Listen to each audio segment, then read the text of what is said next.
Hello friends, welcome back to Goswami capitals.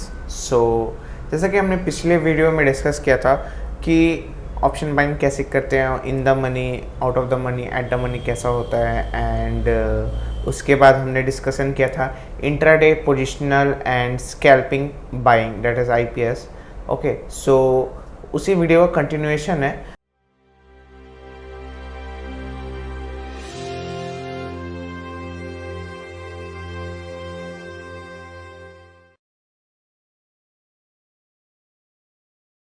So moving ahead, हम लोग का सबसे इम्पॉर्टेंट पॉइंट आता है इंट्राडे पोजिशनल और स्कैल्पिंग में। अगर as a option buyer, option buying में दो फैक्टर बहुत इंपॉर्टेंट है, money management and risk to reward ratio.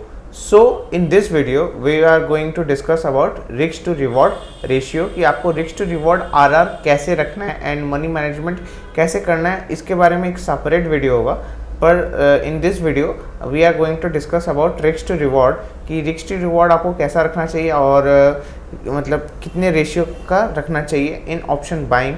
And going forward मैं आपको बताऊंगा कि ऑप्शन सेलिंग में भी रिस्क टू रिवॉर्ड कैसा रखना चाहिए। So let's begin. तो सबसे पहले आते हैं ऑप्शन बाइंग में रिस्क टू रिवॉर्ड इंपॉर्टेंट होता क्यों है। See, risk to reward important इसलिए क्योंकि आप option buyer, as a option buyer there is 90% probability you are going to lose if you are trading out of the money। OTM अगर आप trade करें 90% probability है आप लूज़ करेंगे, 10% probability आप जीतेंगे।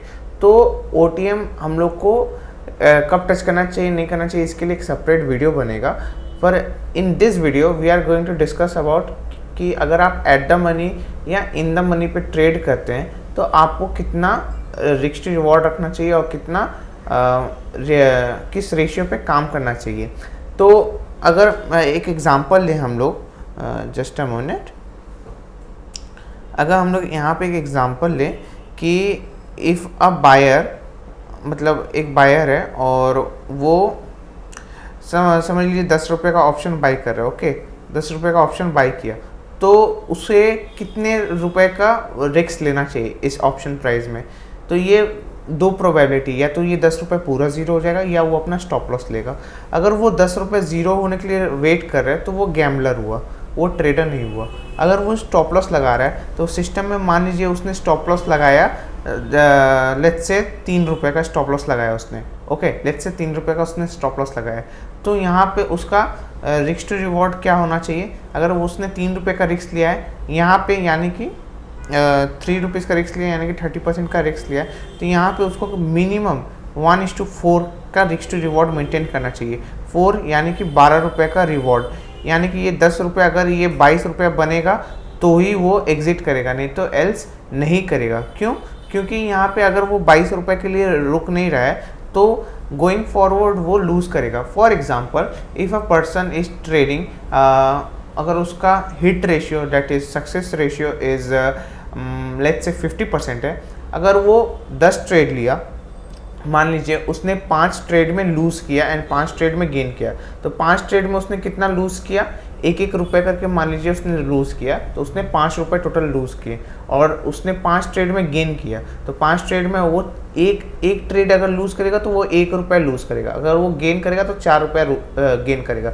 ये होता है 1:4। ओके, सो अगर उसने 5 ट्रेड लूज़ किया, 5 ट्रेड गेन किया, तो 5 4 20, अगर उसने 20 रुपये कमाए और 5 रुपये कमाए तो टोटल उसने 15 रुपये कमाए अल्टीमेटली। तो ये होता है रिस्क टू रिवॉर्ड। ये बहुत इंपॉर्टेंट एस्पेक्ट है ऑप्शन बाइंग में, क्योंकि ऑप्शन बाइंग में मोस्टली पीपल लूज़ करते हैं। क्यों हम लोग ऐसा बोलते हैं कि ऑप्शन बाइंग में पीपल लूज़ करते हैं? Due to this mental condition, क्योंकि वो सोचते हैं कि जो ऑप्शन उन्होंने खरीदा है या तो वो ज़ीरो हो जाएगा या तो वो हीरो हो जाएगा। हीरो ज़ीरो के चक्कर में अल्टीमेटली उनका कैपिटल बस्ट आउट हो जाता है। सो उसीलिए हम लोग को रिस्क टू रिवॉर्ड मेंटेन करना इज़ वेरी वेरी इंपॉर्टेंट, क्योंकि अगर रिस्क टू रिवॉर्ड अगर आप मेंटेन नहीं करेंगे तो अल्टीमेटली आपका कैपिटल ज़ीरो होने के कगार पे जाएगा। सो हमें risk to reward option buying में 1:4 का मिनिमम मेंटेन करना है। मैंने आपको एग्जांपल भी दे दिया क्यों। मान लीजिए एक पर्सन है ए, एक पर्सन है बी, उसका रिस्क टू रिवॉर्ड 1:4 है पर्सन ए का, और उसका सक्सेस रेशियो है मान लीजिए 40%, और पर्सन बी है जिसका रिस्क टू रिवॉर्ड है 1:2 लेट्स से 1:2 का, एंड उसका गेन रेशियो है 80%, मतलब उसका हिट रेशियो है 80%। तो पर्सन ए जिसका 40% गेन रेशियो है उसका क्या होगा, 1:4 है, तो वो अगर वो 6 बार लूज करता है तो 6 रुपये लूज करेगा, और 4 बार गेन करेगा तो 16 रुपये गेन करेगा, अल्टीमेटली 10 रुपये उसके घर में आएंगे। और जो पर्सन बी है जिसका हिट रेशियो लेट्स से 60% है, तो और 1:2 का उसका है, तो वो 60% टाइम कमाएगा कितना, 2 रुपये करके 12 रुपये, और लूज करेगा तो कितना करेगा, 4 रुपये, तो अल्टीमेटली प्रॉफिट कितना हुआ, 8 रुपये। पर्सन ए का सक्सेस रेशियो कम है 40%, तब पर भी वो ज़्यादा क्यों कमा पा रहा है, due to risk to reward ratio. So ये बहुत ही इंपॉर्टेंट एस्पेक्ट है ऑप्शन बाइंग का, जिसको कि हम लोग बहुत लोग इग्नोर कर देते हैं, जिसको इग्नोर नहीं करना है।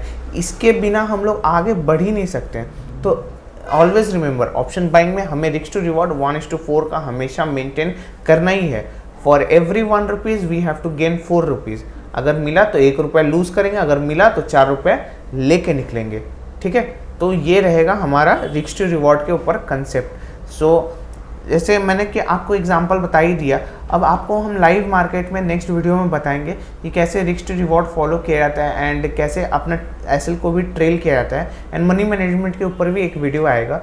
सो या that's it for today, and if you are new to this channel, make sure to hit like, share, subscribe and share this video with your trading buddy। आप अपने ट्रेडिंग मित्र के साथ ये वीडियो शेयर कर सकते हैं जिनको ऑप्शन बाइंग में इंटरेस्ट हो। सो हम लोग ऐसे ही एक सीरीज़ बना रहे हैं पूरा ऑप्शन बाइंग के ऊपर, देन ऑप्शन सेलिंग के ऊपर भी हम एक सीरीज़ बनाएंगे, ऐसे करके एक सीरीज़ आएगा। तो या ये आज के लिए इतना ही, मिलते हैं नेक्स्ट किसी ऐसी लर्निंग वीडियो में। So take care, bye.